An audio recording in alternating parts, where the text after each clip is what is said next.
ટફીને મારવાનું છે ઇન્જેક્શન, જો રેડી કરે છે. Good morning guys. તો આજનો આપણો બીજો દિવસ ચાલુ થઈ ગયો છે અને આપણે આજે ઉઠી ગયા છીએ વહેલા થોડા, કારણ કે આજે આપણે ટફી બેનને હોસ્પિટલ લઈને જવાનું છે. તો ચાલો ફટાફટ ફ્રેશ થઈ અને જઈએ. તો આપણે ફર્સ્ટ ક્લાસ રેડી થઈ અને ફટાફટ જઈએ છીએ, કારણ કે હોસ્પિટલે આપણે વહેલું પહોંચવું પડશે. વહેલા ન જાય તો ડૉક્ટર ત્યાંથી ચાલ્યા જાય છે, એટલા માટે થઈને આપણે ફટાફટ રેડી થઈ અને જઈએ છીએ. તો આપણે આજે નાસ્તામાં કેલોક્સ ચોકો નથી ખાધા, કારણ કે લેટ થતું હતું, એટલા માટે થઈને આપણે આજે ગાંઠિયા ખાશું. તો ફાઇનલી આપણે ગાંઠિયા આવી ગયા છીએ.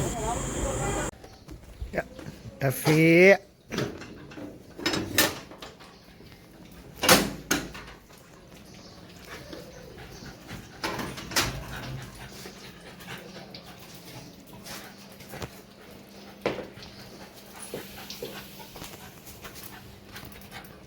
તો હવે જઈએ છીએ આપણે ટફી બેનને લઈને એની હોસ્પિટલ પર. ટફી, તો આપણે પહોંચી ગયા છીએ.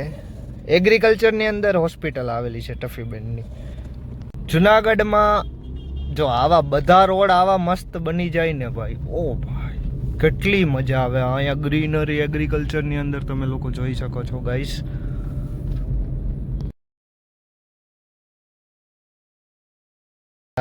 એગ્રીકલ્ચરની અંદર મસ્ત મજાની હોસ્પિટલ, જ્યાં બહુ બધા લોકો પ્લસ સ્ટાફ પ્લસ ડૉક્ટર બધા પણ બહુ ફાઇન છે. અહીંયા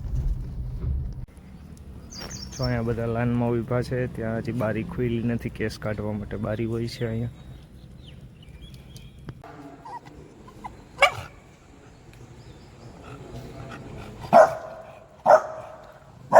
વાછટ ગાય જોઈ ગઈ છે, તમે લોકો જો કેટલે દૂર છે.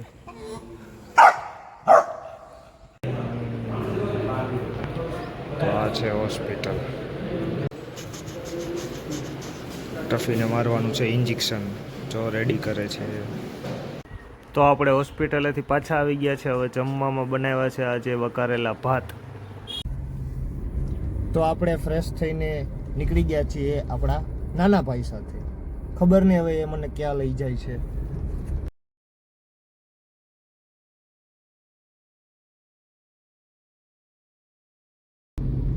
વાવ, વોટ અ બ્યુટીફુલ નજારો.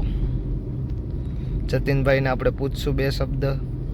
જતીનભાઈ, તમે બે શબ્દ બોલશો આ નજારા વિશે? નજારો ખૂબ જ આનંદદાયક છે. એ બધા લોકો ફરવા આવે છે. તો તમે પણ જોડાઓ અમની સાથે. આવી ન શકો તો કંઈ વાંધો નહીં, તમે બેઠા બેઠા ઘરે બેઠા જોઈ શકો છો આ નજારો. આ છે આપણા ભવનાથનો ગેટ. આ છે આપણું ભવનાથ મહાદેવનું મંદિર. તો ગાઈસ, તમે જોઈ રહ્યા છો અહીંયા હું અને મારો ભાઈ બંને ભવનાથમાં બેસવા આવ્યા છીએ, કે જે શાંતિ, અહીંયા મજા આવે બેસવાની. ગાઈસ, તમે જોઈ શકો છો પ્રકૃતિનો અવાજ. અહીંયા ખૂબ જ આનંદદાયક અવાજ મળી રહ્યો છે. મમ્મી શું બનાવ્યું છે જમવાનું? વાહ, આજે આલુ પરોઠા બનાવ્યા છે. તો આપણા બની ગયા છે આલુ પરોઠા ગરમા ગરમ. હવે આપણે જમી અને ફર્સ્ટ ક્લાસ જઈએ છીએ. હવે આપણે બાર વિજયભાઈ પાસે આપણે જઈએ છીએ. પછી ત્યાંથી આપણે લોકો જવાનો પ્લાન કર્યો છે આજે સોનલમાના ધામ ઉપર મઢડા. કેટલા દિવસથી ગયો નહોતો, તો એવું ઈચ્છા થઈ કે ચાલો આજે આપણે દર્શન કરી આવીએ.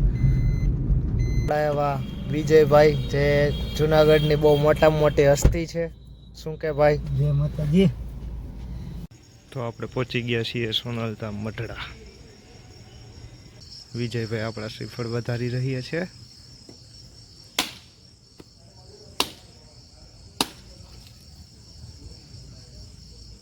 તો આપણે પહોંચી ગયા છીએ પાછા આપણા ઘરે. આજનો વ્લોગ અહીંયા સમાપ્ત થાય છે. Keep support and following and like and subscribe. Good night guys.